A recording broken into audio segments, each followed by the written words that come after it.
इस चक्र की साधना करने से साधक को सब ऐश्वर्य प्राप्त होता है और साधक की सब मनोकामनाएं पूर्ण होती है। ये चक्र कौन सा है? मूलाधार चक्र। कौन सा चक्र है? मूलाधार चक्र। 6 चक्र है ना, सप्त चक्र कहलाते हैं। मूलाधार, स्वादिष्ठान, मणिपुर, अनाहत, विशुद्ध, आज्ञा चक्र, सहस्रार चक्र। इनमें मुख्य चक्र, पहला ही चक्र मूलाधार है। अरे कोई भव्य भवन की नींव मजबूत होगी तो भव्य भवन कई सालों तक टिका रहेगा, सब जो है सुख संपन्नता देगा। उसी प्रकार कोई वृक्ष है, कोई वृक्ष की जड़ मजबूत होगी तो वृक्ष कितना फल फूलेगा है। उसी प्रकार ये कुंडली माता षटचक्र वेदन है, इसका जो पहला चक्र है वो मूलाधार चक्र है। मूलाधार के चक्र की साधना जो साधक को करनी चाहिए। प्रत्येक चक्र के आधार होते हैं। मूलाधार में जो कमल है उसकी 4 पंखुड़ियां हैं। 4 पंखुड़ी। आप हमारे इस चैनल को सब्सक्राइब करें, लाइक करें और एक प्यारा सा कमेंट भी करें। देखो इसकी 4 पंखुड़ियां हैं। 4 पंखुड़ियों के ऊपर वम सम सम सम ये जो है मंत्र लिखे हुए होते हैं। इसकी साधना करने से इन मंत्रों को जपना पड़ता है।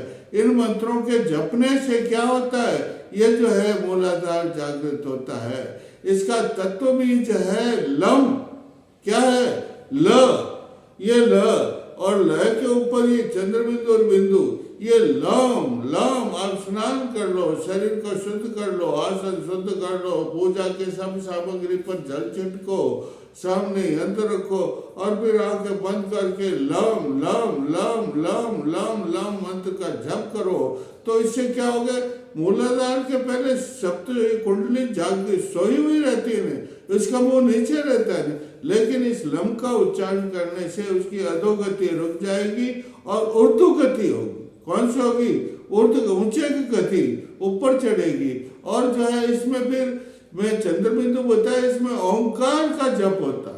लम के साथ साथ लम में ही ओंकार का जप तो, और ओंकार का जप करने से तो सब सिद्धियां प्राप्त हो, सब ऐश्वर्य प्राप्त हो जाता है और सारी इच्छा जैसी इच्छा करेगा वो उसकी पूर्ण होती है। तो चतुर्दल तत्व बीज इसका लम है। और फिर उसके उधर जो है इसका वाहन हस्ती है। क्या वाहन है? हस्ती। हस्ती के 7 सुंडे। 7 सुंडों का मतलब ये रस है पूरा, जो है गंध, रस, रूप, ये आकाश, वायु, सब इसके अंदर सब सुंदर। इंद्रधनुष में जैसे 7 रंग होते हैं उसी प्रकार इसमें 7 भावनाएं होती है, 7 अंग होते हैं इसके। और इसके प्रेरी है गणेश जी। कौन है? गणेश जी भगवान इसके प्रेरी है। अरे गणेश जी तो सब विघ्नों का नाश करने वाला। कोई भी चक्र की साधना करो, कोई भी काम शुरू करो तो आप गणेश को स्मरण करना चाहिए।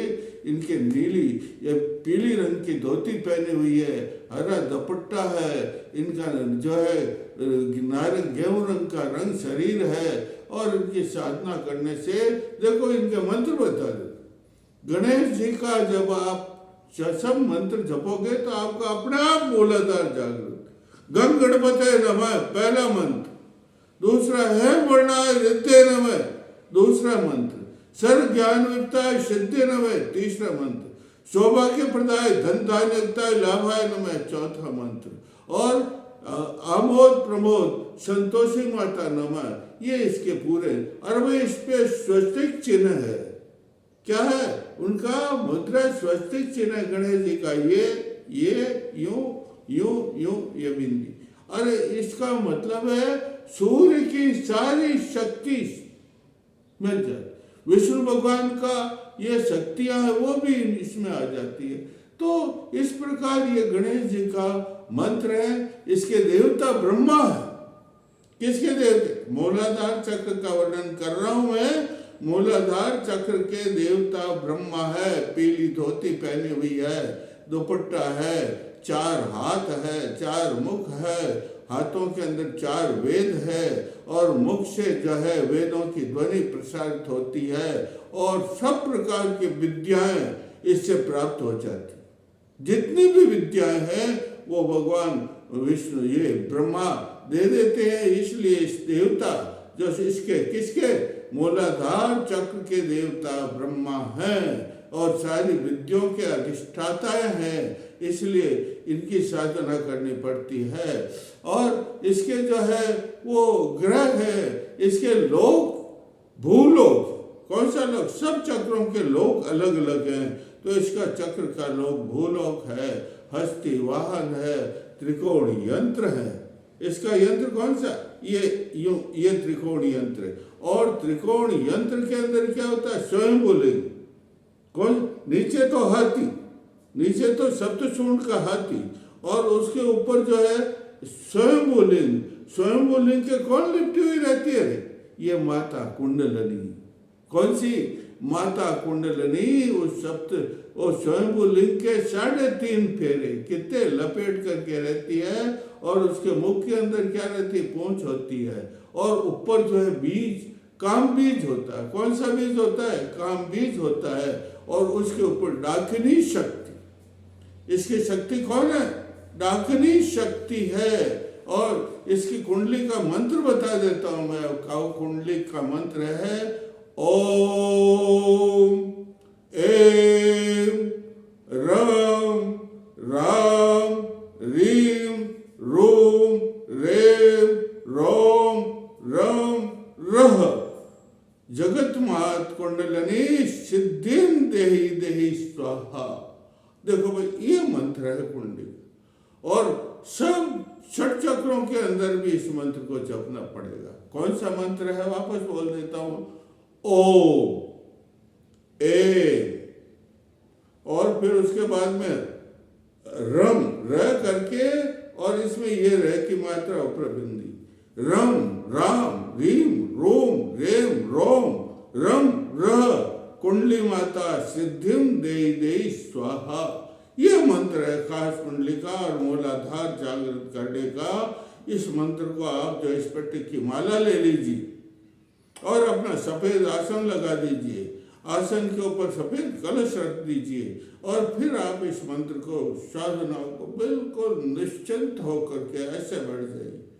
बिल्कुल रीढ़ की हड्डी 90 डिग्री का कोण हो, इधर मुंह इधर नहीं हो, आंख भी इधर उधर न हिले और जप करते रहिए। जपात सिद्धि। और आप जितना जप करोगे, कहते हैं कि रात को 12 बजे से 9 बजे से लेकर शुरू करते हैं लोग, तो जो करते रहते या ब्रह्म मुहूर्त में करते रहते या 3 समय बढ़िया से बढ़िया, प्रातः काल, मध्याह्न और सायंकाल। इसका कारण है कि इस 3 समय में हमारी जो सुषुम्ना ये नाड़ी है, ये सुषुम्ना नाड़ी में चैतन्य शक्ति प्रभावित होती रहती। ये 3 नाड़ी बताई ना मैंने, ईड़ा, पिंगला और सुषुम्ना। ये कुंडली माता किस में चलती, अरे सुषुम्ना में। किसमें, तो ये 3 समय ऐसे हैं, उस 3 समय में जो है कुंडली माता सुषुम्ना में प्रवाहित होती रहती, जागृत रहती रहती। तो इस प्रकार मूलाधार में आपको बता रहा हूं, सबसे पहले आपको मूलाधार में साधकों साधना करनी पड़ेगी, सतत साधना कर। पंतजलि ने भी लिखा है सतत साधना करना चाहिए। सतत साधना से है कुंडली जागृत हो जाती है। और कहते हैं माली सिंचे 100 गुणा ऋतु है फल होए। अरे माली कितना प्रयास करता है, कितने बार उसको पानी पिलाता पौधे को, तब कर जाकर के फल फूल करके वृक्ष बनता है। उसी प्रकार आप कुंडली की साधना कीजिए। कुंडली में सबसे पहले मूलाधार की साधना कीजिए और मूलाधार की साधना करने से 6 चक्र, अरे माँ का जब मुंह खुलता है, आप कुंडली की साधना करोगे, मूलाधार की साधना करोगे, ये मंत्र बताया ना मैं आपको, तो मैंने बताया नहीं स्वयंभूलिंग के कितने फेरे लेकर के माँ रहती है, 3.5। और मुंह किस में रहता है, पूंछ में रहता, मुंह में पूंछ रहती है। और जब आप जोर से मंत्र का उच्चारण करोगे ना और 49 प्रकार के पवन का धक्का लगाओगे ना, तो वो मुंह में से एकदम उष्मा से, उस उष्मा से क्या होगा, माँ की नींद खुल जाएगी और माँ की नींद खुल जाने से पूंछ जो है निकल जाएगी और माता ये कहते षटचक्र जागृत, उस किस में प्रवेश करेगी? अरे मैंने बताया ना कि सुषुम्ना के अंदर चित्ता, वज्जा और विरजा और ब्रह्मनाड़ी, उस ब्रह्मनाड़ी के अंदर ये बाल की नौ के 1000वें के बराबर छेद, उसमें सीधा प्रवेश कर, उसको कहते हैं जागृत।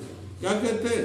जागृत। जाग जाएगी। और जो ही माह का कुंडली में ये मूलाधार में प्रवेश होगा तो देखो चारों ओर सहस्रों सूर्य के समान प्रकाश होगा, शरीर एकदम कंपायमान हो जाएगा, रोमांच हो जाएगा, आनंदाश्रु निकलेंगे और सब तरह का आनंद, जिसे सब आनंद सर्वानंद कहते हैं, परमानंद जिसे कहते हैं, वो सब प्राप्त हो जाएगा मूलाधार चक्र के जागरण करने से।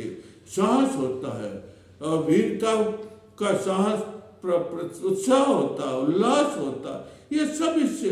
और ऐश्वर्य थे अष्टैश्वर्य, ऐश्वर्य कितने हैं? 8 ऐश्वर्य। कितने?